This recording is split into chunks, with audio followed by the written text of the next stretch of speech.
Everyone, आज के video lecture में आप सीखेंगे helping verb question word, combination of helping verb and question word.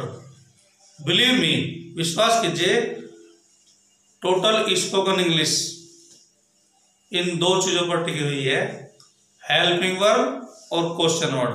क्योंकि जब स्पोकन में हम दो क्वेश्चन पूछते हैं तो क्वेश्चन दो तरह के होते हैं। एक तो क्वेश्चन होते हैं क्या से शुरू होने वाले, जिनके शुरू में क्या आया है। एक क्वेश्चन शुरू होते हैं क्या, क्यों, कहाँ, कब, कैसे वाले, जिनके बीच में क्या, क्यों, कब, कहाँ, कब आता है। तो जिनमें शुरू में क्या आता है उनमें मेन रोल में होते हैं हेल्पिंग वर्ब, सहायक क्रियाएं, और जिनके बीच में क्या, क्यों, कहाँ, कब, कैसे आता है उनके मेन रोल में होते हैं क्वेश्चन वर्ड, प्रश्नवाचक शब्द। आप इन दो चीजों को ध्यान से देख लीजिए।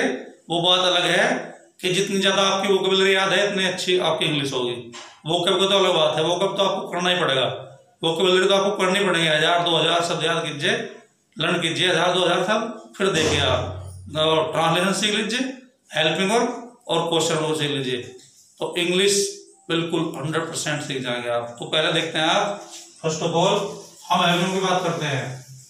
There are 24 helping verb in English.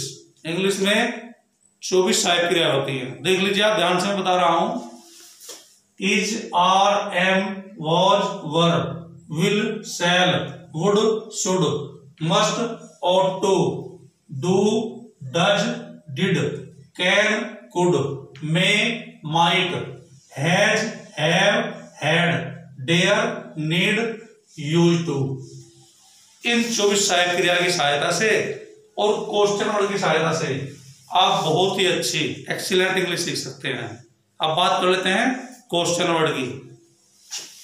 What क्या, वेयर कहां, जहां, कहां और जहां भी होता है। जिस तरह मान लो मैंने कहा आपसे वेयर डू यू लिव, तो आप कहेंगे आई लिव इन जलालाबाद, या आई लिव एट दखोड़ी जमालपुर, या आई लिव एट उमरपुर, या आई लिव इन मुजफ्फरनगर।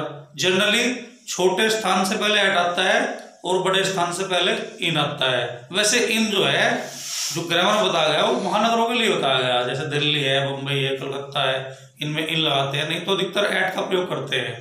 और जब एक ही वाक्य में दोनों आगे छोटा बड़ा, तो उसमें जो है पहले के लिए एट लगाएंगे, दूसरे के लिए इन लगाएंगे। सपोज करो मैंने कहा मैं गांधी कॉलोनी मुजफ्फरनगर में रहता हूँ, तो गांधी कॉलोनी, गांधी तो कॉलोनी हो गया और मुजफ्फरनगर शहर हो गया, तो मैं कहूंगा I live at Gandhi colony इन मुजफ्फरनगर। यानी कि गांधी कॉलोनी से पहले एट और मुजफ्फरनगर एक शहर हो गया बड़ा, उससे पहले इन। तो ये तरीका होता है। इसी तरह से मैंने कहा वेयर मीन्स कहाँ, जहां, ये तो मैंने कहाँ वाली बात बताई। अब जहां वाली बात सुन लीजिए। जहां वाला सेंटेंस किस तरह होता है, दिस इज द कॉलेज, यही कॉलेज है, वेयर आई स्टडीड, जहां मैं पढ़ता था। तो इसमें सेंस अलग होती है, थोड़ा सेंस को समझिए आप। व्हेन कब, जब, इसके लिए एग्जाम्पल इसी तरह है, कब और जब। कब भी होता है, जब भी होता है।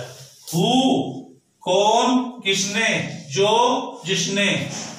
मान लिया हु टॉट यू ग्रामर, तुम्हें ग्रामर किसने पढ़ाई, हु, किसने। हु आर यू, तुम कौन हो, जो।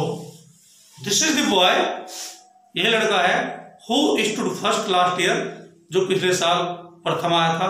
तो अलग अलग सेंस में होता है। हु का मतलब कौन, किसने, जो, जिसने, अलग अलग सेंस में होता है। इस तरह हुज, किसका, किसके, किसकी, जिसका, जिसके, जिसकी। कितना बढ़िया वर्ड, एक वर्ड हुज और अर्थ कितने हैं, किसका, किसके, किसकी, जिसका, जिसके, जिसकी। सपोज करो हुज पेन इज दिस, यह पेन किसका है, इट्स माइन, यह मेरा है।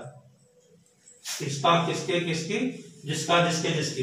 अब जिसकी देखते हैं, देखो जिसकी बनाते हैं, तो जिसकी की तरह नहीं, this is the lady whose car had been stolen, यही औरत है जिसकी कार चोरी हो गई थी। तो इस तरह से अलग अलग सेंस होती है। होम, किसको, जिसको, किसे, किनको, जिनको, ये भी इस तरह से होता है। और भी है question word, what ever, when ever, who ever, which ever, इस तरह से। उनके बारे में आपको अगले वीडियो लेक्चर में बताऊंगा। आज थोड़ा इन पे ध्यान देते हैं।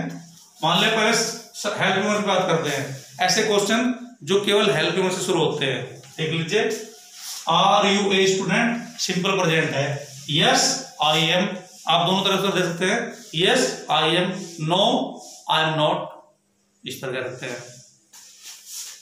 कैन यू स्पीक इंग्लिश, क्या तुम इंग्लिश बोल सकते हो, यस आई कैन, ये तो शॉर्ट में हो गया, यस आई कैन, पूरा आंसर भी दे सकते हैं, yes I can speak English. या अगर नेगेटिव में देना है, नो आई कांट, या no I can't speak English, तो कैन से शुरू हुआ है वाक्य, कैन।